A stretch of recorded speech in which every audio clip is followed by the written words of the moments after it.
So with that introduction, Daniel, what more do you need? Let me introduce Daniel Shafrir, who's going to speak to us on navigating risk. Thank you. Thanks for you. So, thank you, everyone. Thank you for being here. Thank you for sticking around to the very end of the day. And it's great to see many friendly faces here. For those who don't know this friendly face, my name is Daniel Shafrir. I am with CFGI. CFGI is a proud, long-time sponsor of this organization's events, including this one today. Today, we will be talking about enterprise risk management. The way we titled it, Navigating Risk with Purpose, mostly talking about how we can, as influential people within each of our organizations, what we can do to support our organization in meeting its objectives in a way that kind of mitigates any kind of risk that we might have. So specifically, by the end of this presentation, these are the 5 things that you will have learned. Will earn you a whopping whole CPE credit, so anyone here from ICAW can take this back to the institute and say, this is how I furthered my professional education. If you're in an institute that doesn't require CPE, you are free to fall asleep halfway through and only learn 2.5 things. So, as I mentioned, my name is Daniel Shafrir. I'm a managing partner in CFGI and I lead the risk advisory practice. So the risk advisory practice, as the name might suggest, we deal with risk, all of those things that could go wrong, and controls and how to manage that risk, so whether it's managing it, mitigating it, or what have you.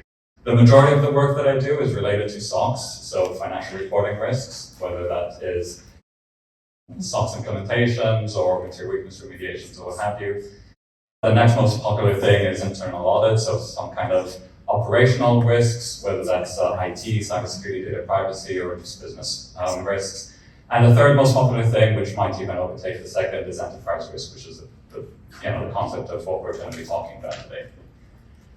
So here we have a slide, 500 words, font size 6.5, that tells you everything you absolutely need to know about enterprise risk management. And you might be wondering to yourself why to read such a slide. The answer is because you could have snuck out after lunch and you decided to stay here for the free drinks, and so this is the price you have to pay. So I will try to summarize it for you, and I'll do it in a slightly humorous way. Just to warn you, in terms of jokes, there are 2 jokes that I don't do. Okay, one is stereotypes, and the other is pranks. So stereotypes, they won't work for an audience like this. Actually, most jokes won't work for an audience like this because accountants don't have a sense of humor. But stereotypes is also a little bit lazy because the stereotype, what it is, it's a joke that the punchline is kind of built into the joke itself. You've told the joke so often it practically tells itself. So it's a bit lazy, to tell jokes that are based on stereotypes. Pranks are the other one that I don't do, and the reason I don't do that, not because of laziness, but because you're being impatient. If you think about what a prank is let me do something terrible to you that I will get a kick out of it.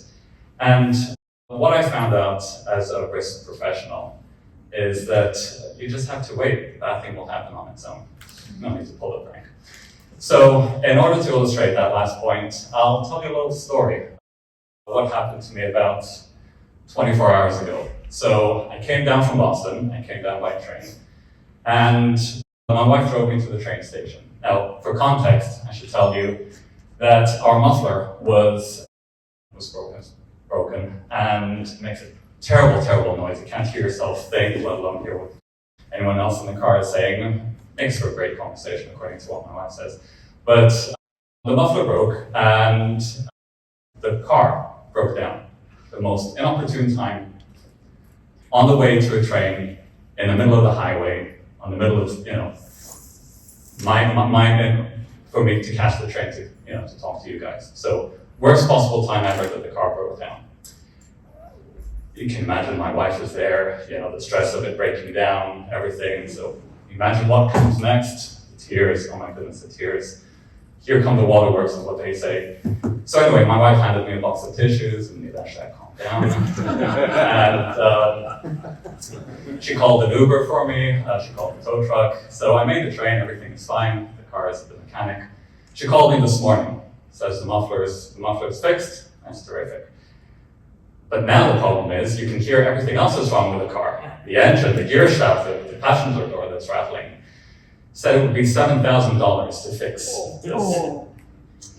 So this is unacceptable to me. I'm a partner with CFGI, for those who don't know. CFGI is like the Big Four, but without the Big Four price tag. So I like making problems go away for a fraction of the cost. So I told her I'd speak to the mechanics. Let's not get out of here. I called the mechanics. What was it, 7,000? 5 minutes later, $350. We're installing massive loudspeakers, a subwoofer. You can't hear any of the problems at all. You don't even know why the passenger door is rattling. So there you have it. A non-stereotype, non-prank way to illustrate what enterprise risk management is all about. As you can imagine, this is maybe a slightly exaggerated story, but the point is to illustrate that risk is all around us, and we don't always act upon what we should, even when the signs are glaringly obvious. We might not necessarily know what's going on hidden underneath the surface. It might not be readily available, and we might not be thinking downstream what's going to happen. Okay, now, by show of hands, does anyone here feel like running their business, like running my life, is a good way to do it? Would anyone do it that way? Probably not, probably not. But, and this, you can't raise your hand by show of hands, who here thinks that maybe there is something even slightly remotely likely that could go wrong in the course of your business? Okay. Apparently not everyone raised their hands, which makes me think that maybe someone is falling asleep.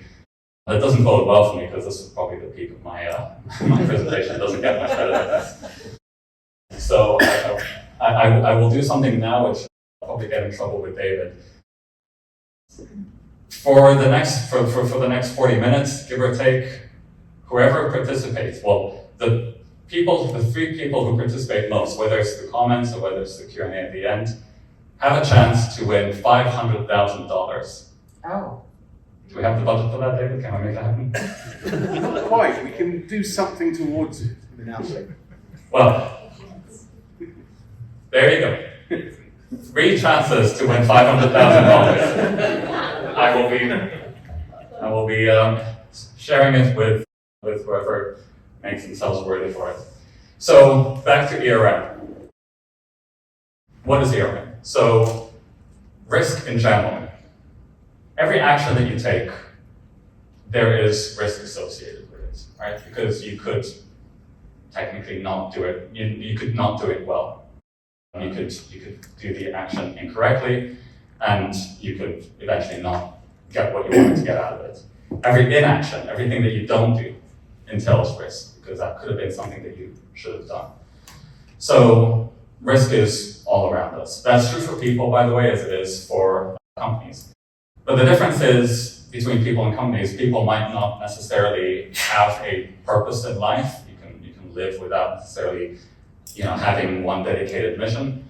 Companies, on the other hand, they do serve a purpose. I mean, you might not necessarily not all companies necessarily are very explicit about what their mission is, but most companies are, and they state it in their mission statement. And they derive a business strategy from it. And from that business strategy, you have goals and you have objectives. And that is very straightforward in terms of defining where, what the employees need to do, where the company needs to head. It might not necessarily be clear what you need to do and what you need to avoid in order to achieve that mission statement. But one thing is for sure, that if you don't consider that at all, if you just fly by the seat of your pants, you're probably missing something. And so it's very important to have kind of that business strategy, the goals, the expectations, the alignment of everyone in the company. So business strategy, kind of like overarching at the top, and within that you have kind of 3 components: the governance, the risk, and compliance. So governance is everything from kind of how the business is structured, management, board composition, everything from kind of setting the policies and procedures, and down to the nitty-gritty of the operations. This is how you define what it is that you're going to do, the task, the way the departments are built, etc. That is the governance aspect of it. That's how the company is supposed to operate. For the record, that also includes what control activities you're going to do to mitigate risks, because governance is impacted by risk and compliance as well. The risk element, you're identifying, you're assessing, and you're mitigating risks. The risk aspect of the governance and compliance effectively looks and evaluates the environment that you're in. So the inherent risks of the environment that you're in, the inherent risks of the operations that you have. Obviously, inherent risks of running a bakery are very different from, running a space shuttle launching company or something. So the inherent risks, whether it's for the organization or for the actions that you do, and also the residual risks, all those risks that remain there after you've put in certain activities to mitigate those risks. And then those kind of feed into compliance, basically based on the policies and procedures that you have and the risk framework that you're kind of thinking about. You're adopting a certain compliance framework. That might be something bespoke that you've kind of built for yourself, and it might be an industry best practice. It might be something that you're voluntarily adopting. It might be something that you are maybe forced to do, for instance, with SOX as an example. But that compliance framework kind of is the guardrails that kind of tell you this is how you're going to operate within kind of within this range is what's acceptable. And that is defined by the procedures, by whatever those charged with governance have decided, and also within kind of the risk factors. And again, as long as it is aligned with the business strategy, ideally you should kind of be able to figure out this is, as long as I'm staying kind of within this framework, I'm doing well. And so the way that you monitor compliance most commonly is periodic, whether weekly, monthly reviews of KPIs or stats by management. There's also more formal things like audits. Those can be internal audits, they can be external audits, etc. And then you report the results of compliance, and it feeds back into the governance. So if you kind of want to simplify it, yes? Sorry, disruptions, Yes. sort of exogenous, would that be incorporated in that structure there? Very much so. Actually, that's one of the main things that distinguish what the concept of enterprise risk management is versus when you're kind of looking in silos. That is a very good question, Ian. And if you're looking over here and you're seeing, okay, so you... Sorry. No, but it's you're on track to winning $500,000. Just don't think about the odds of what it could take. You develop a business strategy, and to be fair, a business strategy should be well enough established that it doesn't change with the changes in the wind. But on the other hand, a business strategy does need to be adaptable. And when things change, when technologies change, when customer tastes change, when certain other important factors happen, you do need to have a mechanism in which you kind of feed that back up to the business strategy. But ultimately, that business strategy drives what you do for execution. You identify, prioritize risks, you put in controls in place, you monitor compliance, and any kind of issues that come out of that get remediated, and that all feeds back up to the adaptable execution of your strategies.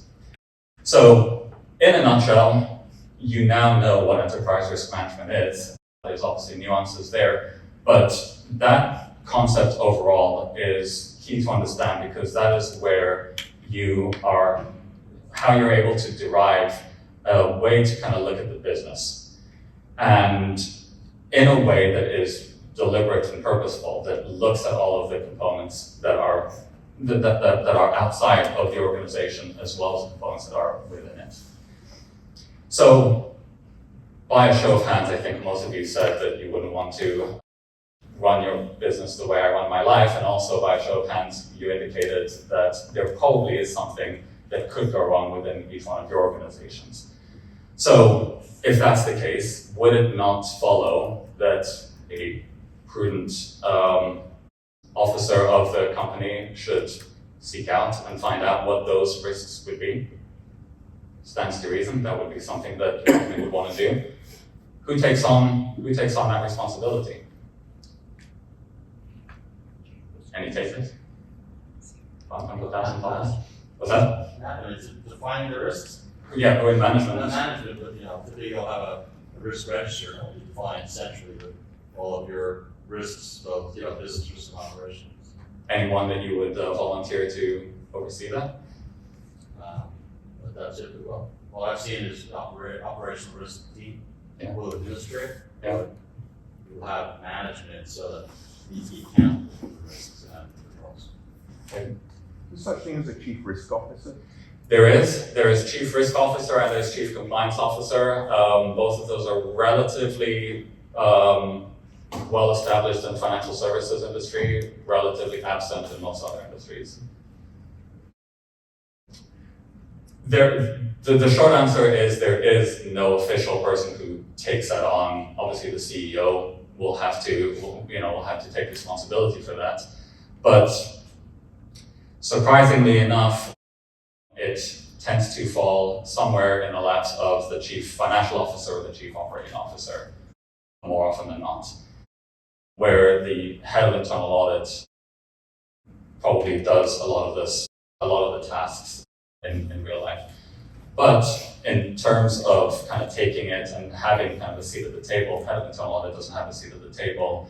Chief operating officers tend to relegate that risk to others, and invariably the chief financial officer finds him or herself delegated with that. And there you go. We have Ian and Peter. Is that you here? Over here, third row from the right. So bonus points for every response on themselves. So we have the accountants who, one way or another, find themselves with this responsibility, and it's not surprising. I mean, if you've heard basically every single presentation today in these events in previous years, you'll find out that while not every accountant does everything, certainly accountants in general manage to weasel their way into every aspect of the business, and I say that in the nicest possible way. So, with that in mind, you might be wondering, well, why? I mean, this really doesn't have anything to do with debits and credits. And the answer to that is because we had this conversation. It's what the chartered accountant and what the accountants do. This entire room of accountants probably worked for 10 hours doing something that QuickBooks can do instantaneously. You'd think with the advent of software, spreadsheet software 30, 40, however many years ago, accountants would be out of business. But it's not. It just gave them more free time to do other more important things, strategic things, thinking about the business, strategic finance, broader organizational tasks. And the more that they did that, the better they got at it, and more people were reliant on them to do those things. And so the role of the accountant has evolved over time to incorporate a lot of these organizational tasks. And people came to expect that of the accountants or the office of the CFO. And so call it the risk-informed accountant needs to realize that risk is forming an input into all of their decision making.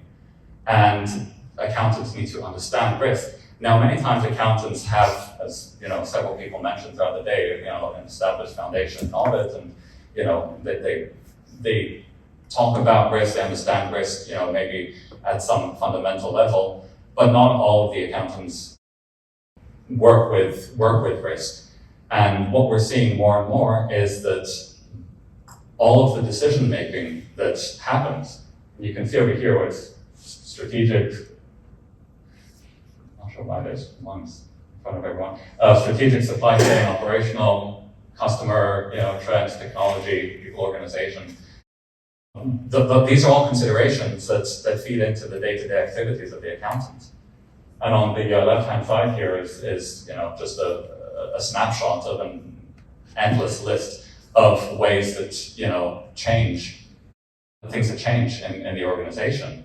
And with every change that gets incorporated into an organization, risk comes with it, right? Because when something changes, you don't know if you're doing something right. It's done for the first time. When something changes, you don't know if you're doing what you need to be doing. So like I was saying earlier on, either through action or through inaction, there's a lot of risk that comes with that.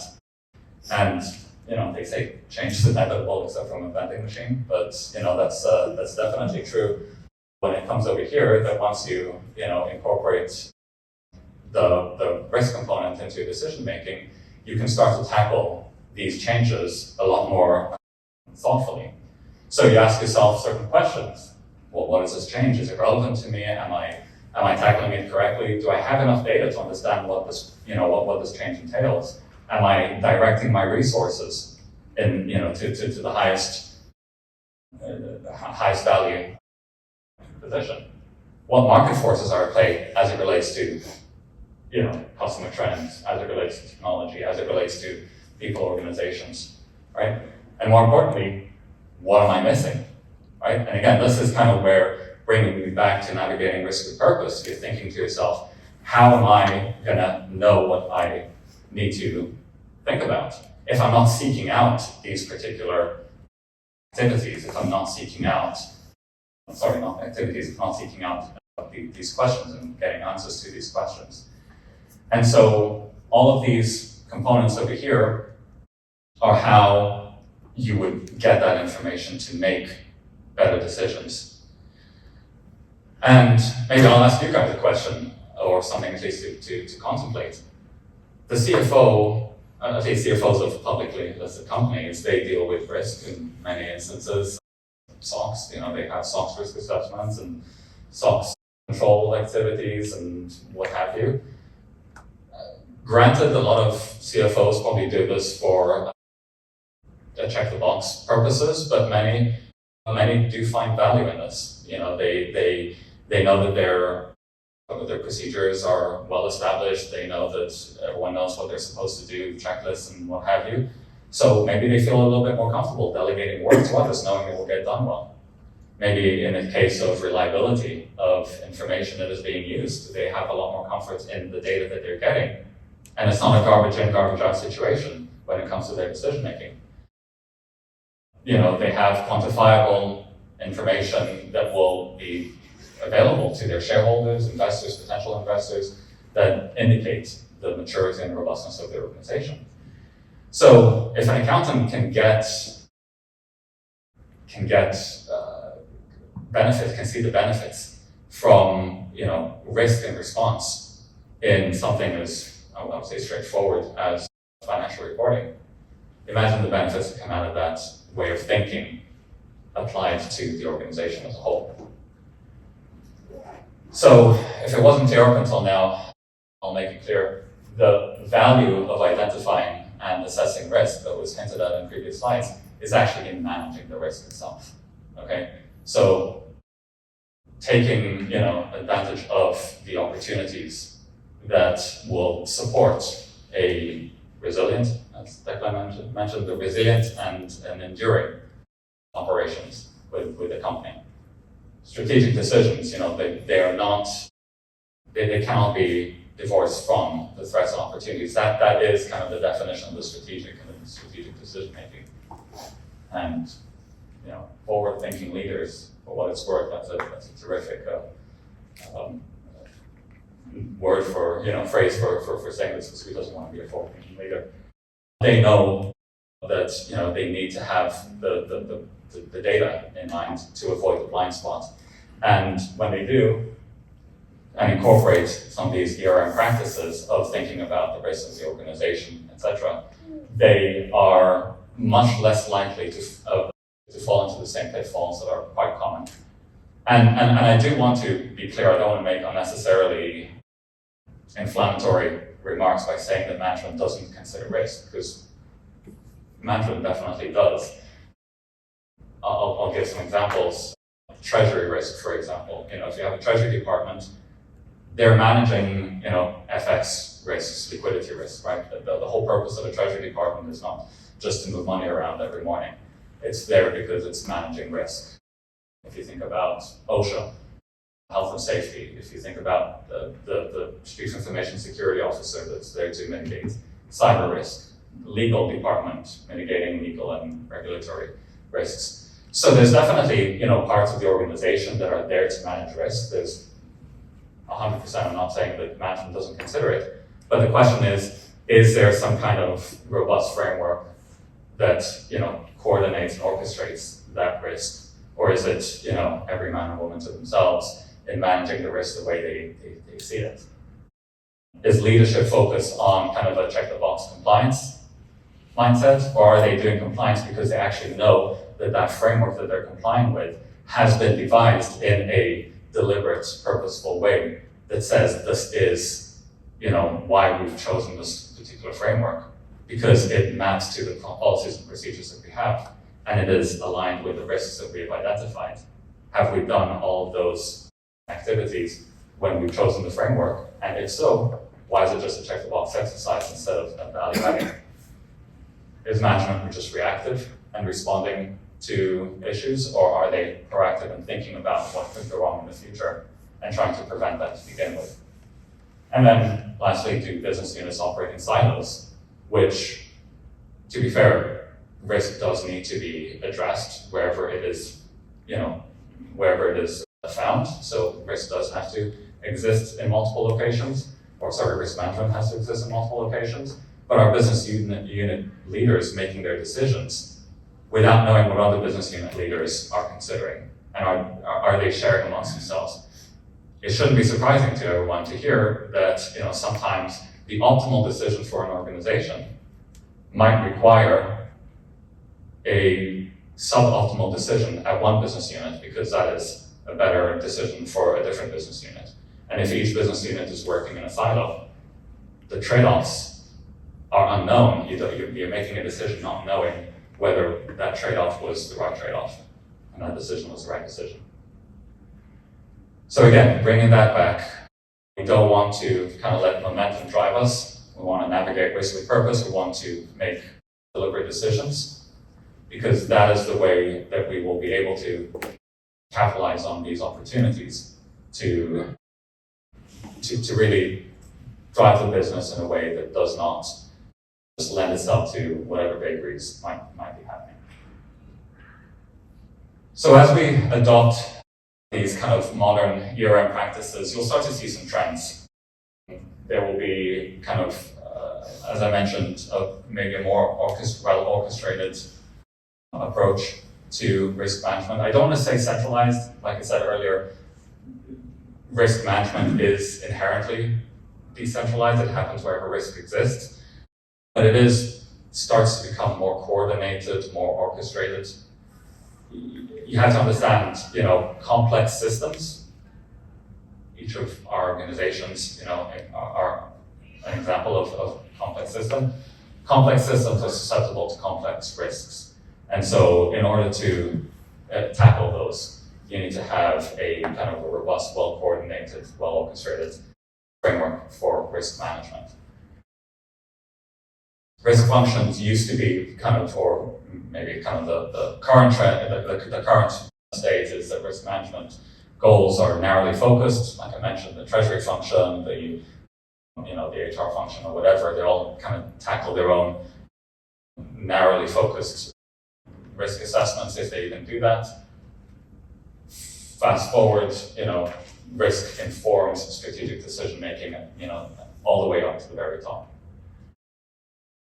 It's not just, staying within the departments. It also gets a lot more airtime with the boards, and I can say anecdotally from all of the various audit committee meetings that I attend that boards are interested in enterprise risk management.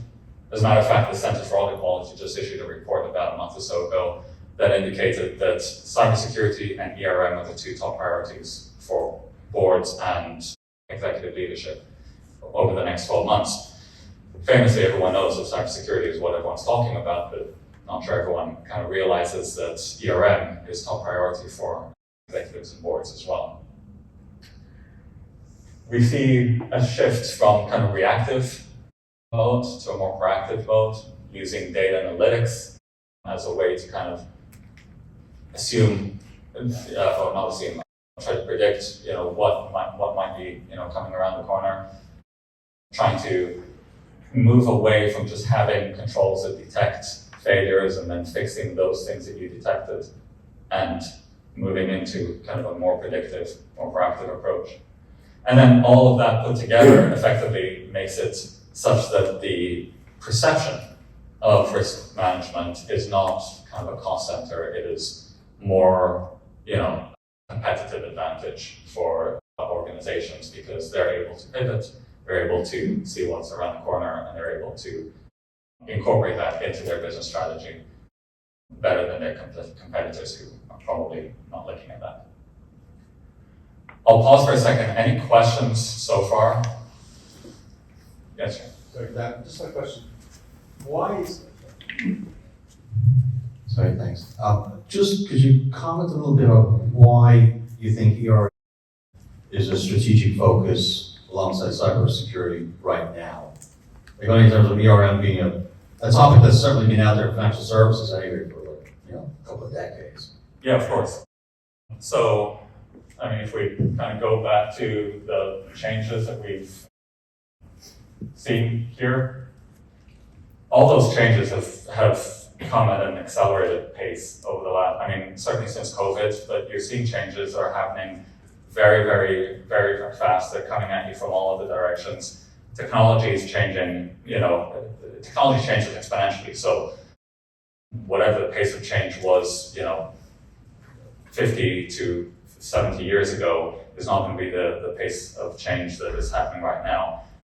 So, and these things are exponential technologies, meaning that once, this technology improves, there can be other things that improve as a result of this improvement of technology. So the rate of change is very, very fast. And when change happens, it introduces risk into an organization.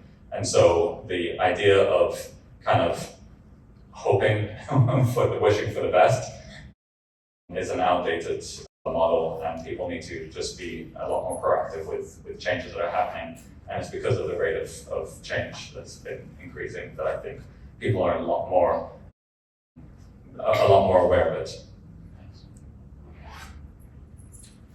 Any other questions? Yes, please. I've been reading the top line, the risk-informed accountant, and I was never a risk-informed accountant. I was an opportunity-informed accountant. Can you replace the word risk with opportunity? The profit opportunity fits in almost everything you've said. And I think risk is a very limiting sort of thing, whereas opportunity is just a huge thing that can change everything for the better. I like the way you think. Yeah, by all means, I think that's a very, very good point, and I think it's worthwhile pointing out that the opportunity, as you say, is thinking, just shifting it on its head and thinking about what could I be doing that I haven't been doing, and what should I continue, to do, because it's clearly proving itself to be I think the mindset correct. is exactly the same. Yeah, I like that. Terrific. So within kind of the future trends, so this takes us from kind of a status quo of, kind of very localized thinking within kind of almost with blinders on, I would say, to trying to expand that out and thinking more broadly, thinking more along the lines of what are the impacts both of my operations on others, and also trying to kind of put yourself in senior leadership's shoes. And this is something that also came up quite a lot with the regulators. And, if we use a carrot and stick analogy, everything that we spoke about up until now, the opportunities, that's the carrot. There is no doubt the stick as well, and the stick is compliance. This is where the SEC and PCAOB come in. In the US, obviously, different regulatory bodies elsewhere. But Paul Munter, the chief accountant of the SEC, in August 25th of last year, he made a statement. For the record, this is not a rule change by any stretch of the imagination, but he made a statement nonetheless. that emphasized kind of the importance, the significance of doing enterprise-wide risk assessment and looking at the enterprise as a whole, entity level controls, the importance of all that. And he stressed the need to have that kind of robust risk assessment. He said, accordingly, we are troubled by instances in which management and auditors appear too narrowly focused on information and risks that directly impact financial reporting, while disregarding broader entity level issues that may also impact financial reporting and internal controls.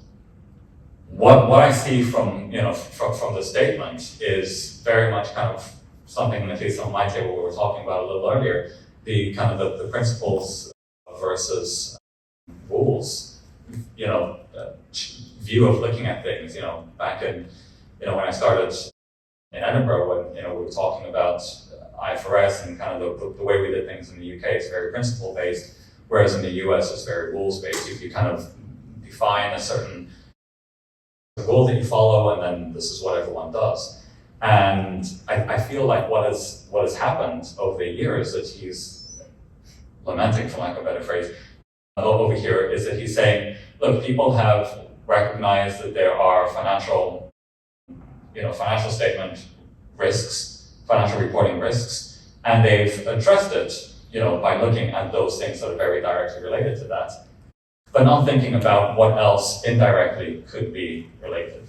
And if you're too narrowly focused on information just for that particular thing, following a particular rule book because this is what you do for SOX, that's all good and well. But have you thought about more broadly what it might impact? What are the indirect elements? Yes, Chris. What do you think prompted them to make that statement? Was it something like Silicon Valley Bank or circa that same time frame, right? The question was what prompted the statement? Here's the question. I have no idea. My birthday was 6 days before that, so he probably knew that he was late with his birthday wishes. Yeah.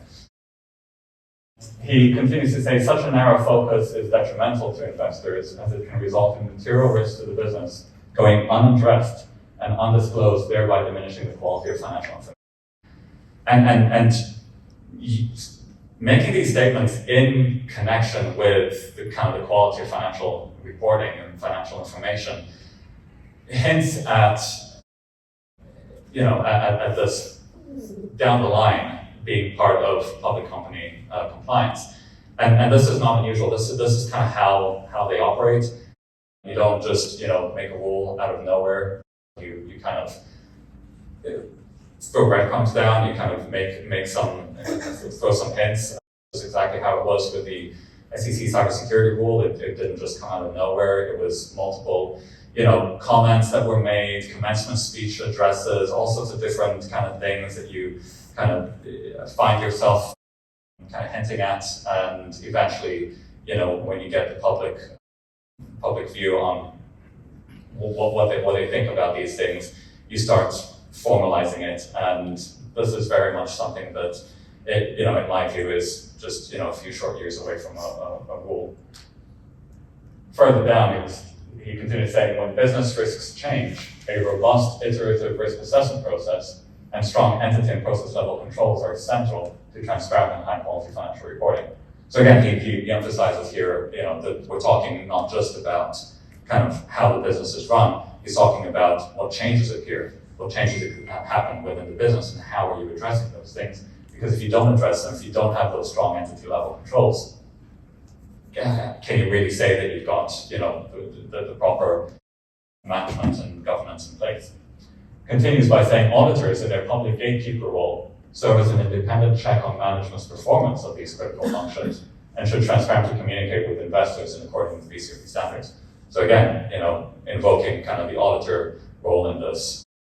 And what are the auditors doing to evaluate management, not only in whether they're generating financial reports that are complete and accurate and,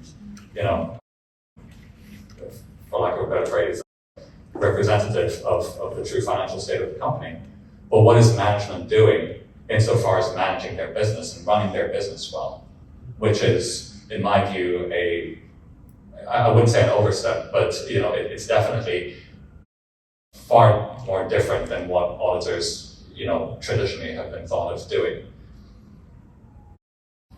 So using ERM in your organization to kind of drive change, we spoke about kind of the carrot and the stick. I would say certainly in terms of the carrot, that's what's really driving a lot of these changes already.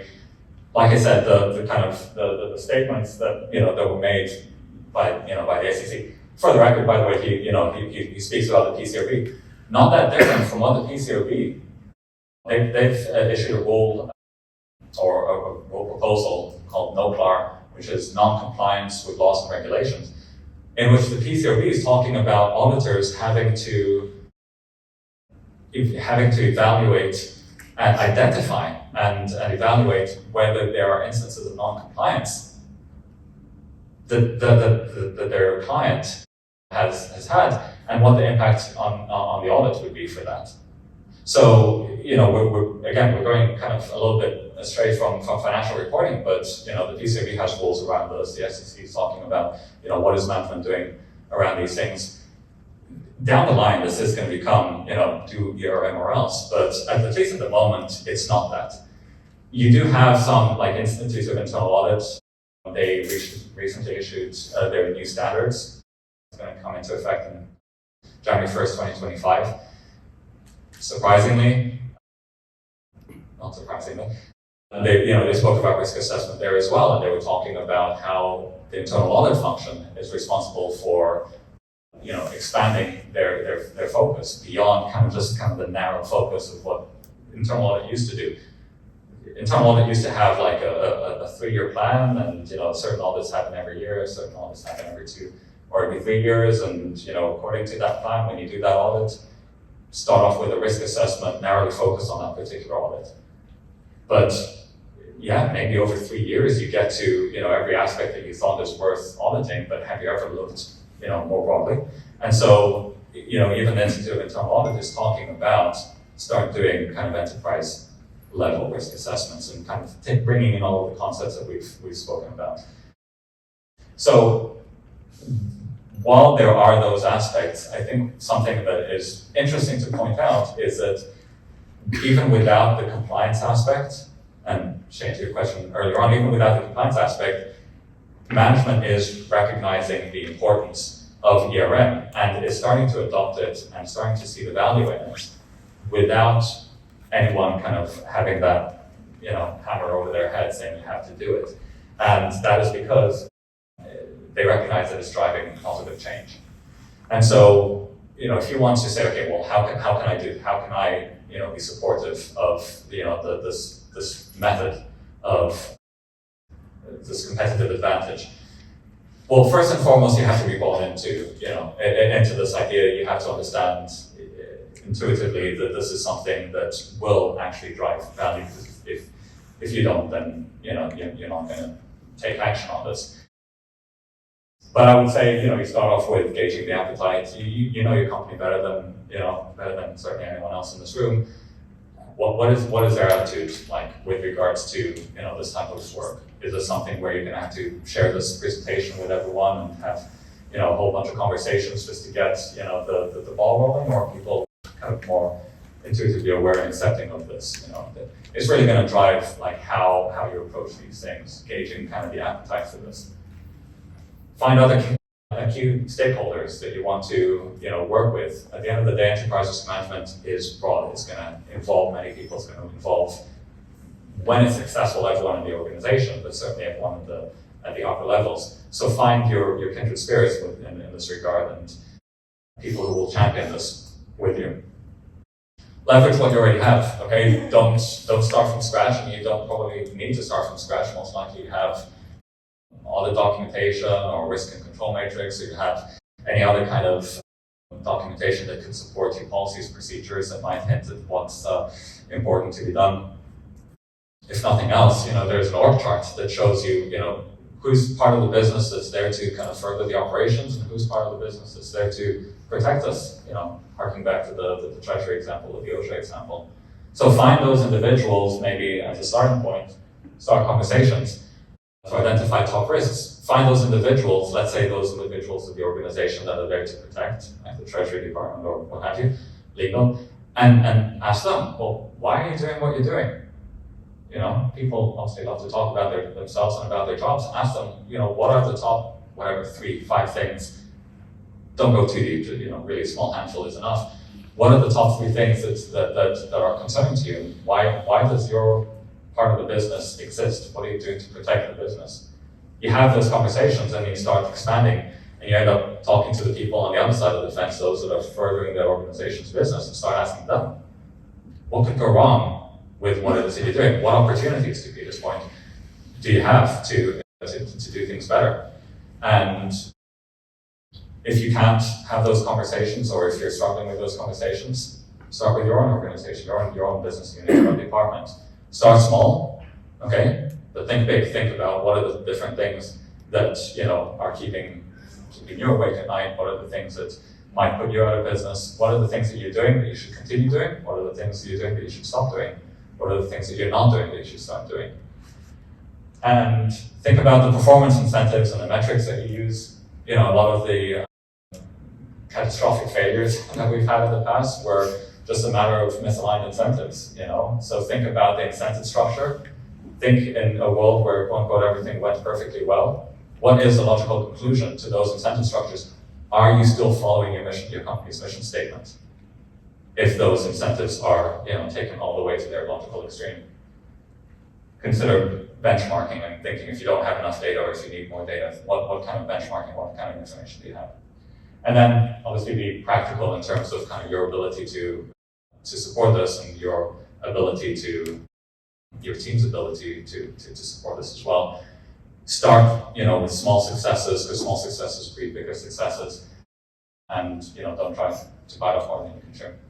But at the end of the day, and this is the last slide, by the end of the day, while you kind of tackle these items, what you really should be, you know, the resultant from all of this is that you have the information that will help you make decisions, that will help you take the opportunities, you know, for a resilient, enduring operation.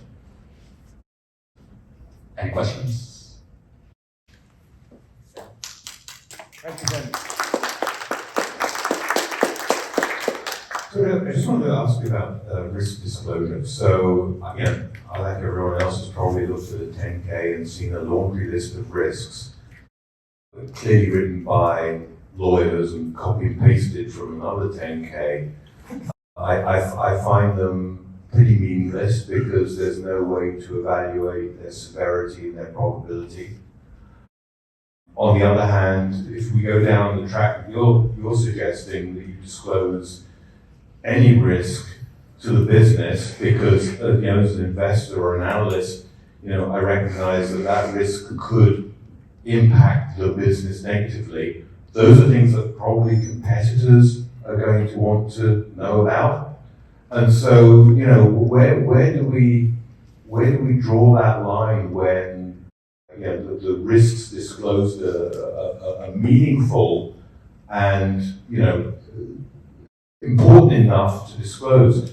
And the other factor is that, you know, the pandemic. So if you look before the pandemic, there was never any mention in any 10Ks about the possibility of a pandemic and what that might do to the business. So, you know, there are risks that happen in real time you can't do anything about. Is the answer maybe just to opine that the enterprise has a robust enterprise risk management approach and leave it at that?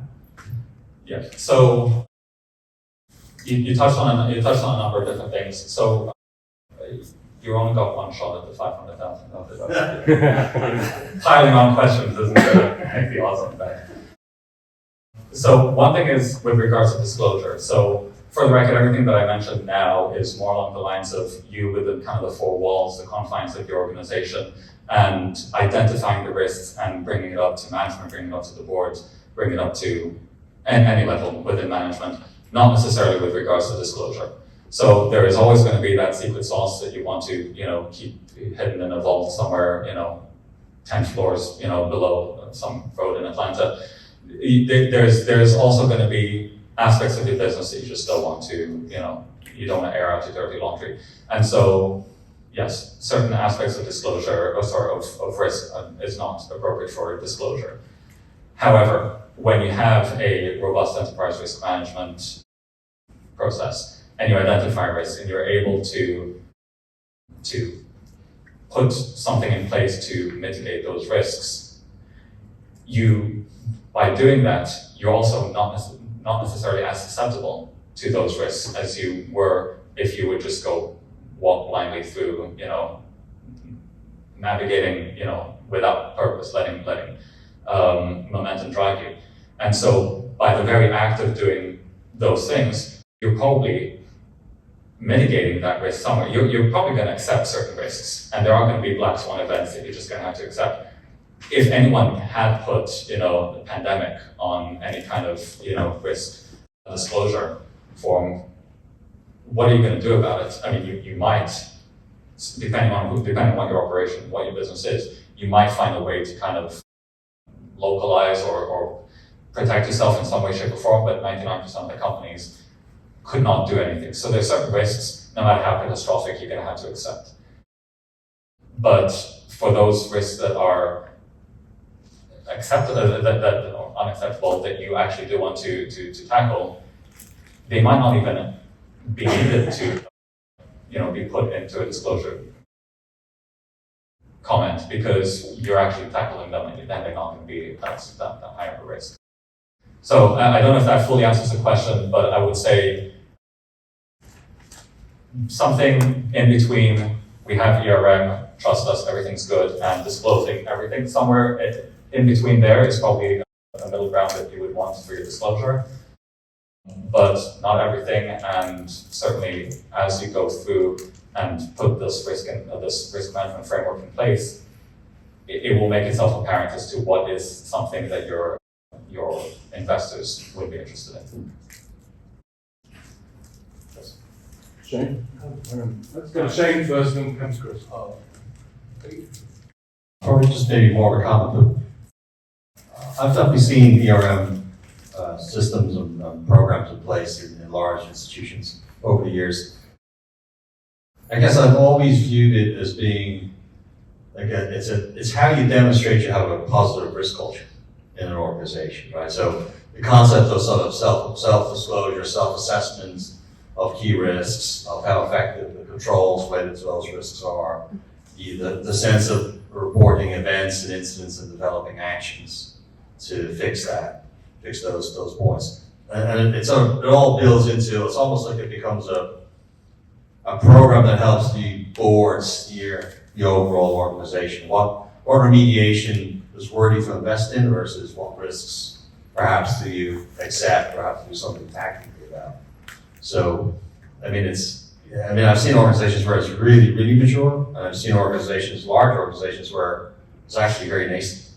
So I think there's a huge disparity in companies. And I think the only thing I've always remembered, I had seen a company that had global pandemic as its largest risk for a long time. The global pandemic hit, and it still lost a ton of money. So names will go unnamed, but it's just that sense of, we always had this mantra in the organization I was from, that you have to be open, honest, and candid. Yeah. And that was particularly for management. Because I was an internal auditor, I was like, listen, you have to be open, honest, and candid for the board. Yeah. Right? You can't just sit on stuff. And then you've helped to sort of pull it out. What is the real issue? And what are the real risk scenarios that think about? Yeah, that's right. And obviously you tripped my memory. Insurance companies guaranteed had a global pandemic on their list of risks. But yes, financial service organizations are, I would say, probably on the spectrum, tend to be a little bit more robust and a little bit more mature. Non-FS companies tend to be slightly less. And partly that's to do with the fact that, from regulatory perspective, there are more requirements on financial service companies to have that enterprise risk management as part of the internal audit universe. But I would say that as kind of, I definitely agree with your comment. it's exactly what I'm seeing as well. There is a very, very wide range in terms of maturity, and it's certainly not something where it's like small companies don't have anything, big companies have a lot. As a matter of fact, some of the clients that are, some of my clients that are more robust with us are actually the kind of the small startups that are kind of moving from kind of the small startup to the slightly bigger company stage, because they're the ones that are realizing the value, and they're the ones that are also more open to kind of breaking fast and, you know, failing often and failing quick. And that is effectively a slightly different lens added on it, but it's something that is more amenable to having like a robust enterprise risk management. So actually I do see some of my smaller companies having a more robust ERM program than kind of the bigger, more state companies. Yes, Chris? What are you seeing as the role of AI in this, and are you kind of actively engaging with projects to help accelerate ERM? That's a very good question. I think AI has a very important role that it can play in terms of predictive analytics and in terms of identifying, or not necessarily identifying positively, because you might get what you call it, false positives. I'm thinking where we'll identify things in the noise that actually, you know, is just noise and it's not signal. But if you feed AI large data sets, something that a human won't be able to tackle, you might be able to identify metrics or KPIs or things that you could use as key risk indicators, and you can use that as a flag early on to identify things that haven't yet happened and predict where things might go. So from a data analytics perspective, I feel like AI could have a very valuable, positive role to play. Also from a kind of just a mass ingestion of data, that getting sentiment scores out of it, or getting some kind of analysis in terms of like your environment, understanding what your competitors are up to, understanding what's going on in the environment. You know, it's beholden upon all of the, you know, those charged with governance to keep up with what's going on with their industry, but nobody can read every single trade journal, every single article within it, whereas an AI could probably do that. And if you can maybe do some sentiment analysis by ingesting all of this data and spitting out kind of those things that might be, again, something for someone to consider. I don't necessarily think I would not want to be in a situation where AI makes the decisions for me in terms of what is high risk, moderate risk, or low risk. But I definitely do see AI being kind of that, what was it that Andrew mentioned, kind of the blank page challenge, bringing information to the fore that you probably didn't have to begin with. Okay, we have time for one last question. Ian. Hi there. I guess that enterprise risk management is essentially forward-looking as compared to, say, internal controls audit. Yes. What sort of time horizon would you be looking at? Because I remember working on operational risk. Yeah. And we looked at all the potential things, we assigned a probability and an impact to develop a matrix. I think we were looking essentially at the next 12 months. Would you look further, or is that about what people then want to do? So, and that's a very good point, and you've definitely earned your 500,000. That's a very good point. And the way that we in our kind of templates that we use when we do enterprise risk management, we have a column for like short term and we have a column for long term. Okay. Short term kind of being within 12 months, and long term, obviously, and please don't critique me, especially not on stage when I'm vulnerable. You know, you could say short term, medium term, long term, and you could, you know, slice it in multiple different ways. But for what it's worth, we have like short term within 12 months and long term, which is kind of 12 months and over. And we consider even the same specific thing could be a high risk in the short term and a low risk in the long term. there is a concept called risk velocity, which is like once the risk has identified itself, how long does it take until it actually impacts you? So let's just take artificial intelligence, for example. It might be catastrophic, it might be like completely detrimental to your business, but between when you start identifying that technology is about to evolve and when it gets to the stage of maturity that it can actually evolve, it might take 5 years of continuous development, as opposed to maybe a global pandemic where it could take 3 weeks to a month from when it manifests itself until when the entire country shuts down. And so there are, you do need to think about it in different time horizons. Obviously, the catastrophic, things are probably risks that are going to manifest themselves once every 50 years. So they're in kind of that category. You don't think about them happening necessarily in the next 12 months. 1,000-year storms we have every other year. Exactly. Thanks so much. Thank you. So thank you, Daniel. That concludes our main conference. I'd like to thank all our speakers. Great job today. We're actually about on time, which is good. What we're going to do now is we're shutting down the main conference. We're starting up the evening event. There's an hour until the bar and food are available, and we're going to fill it with Homeland Security. So what we're going to do is we're going to set them up over the next 10 minutes to kick off. We'll kick off in here with the presentation at 5:30. That's it. Thank you all. Oh, and surveys on the table, QR. Thank you.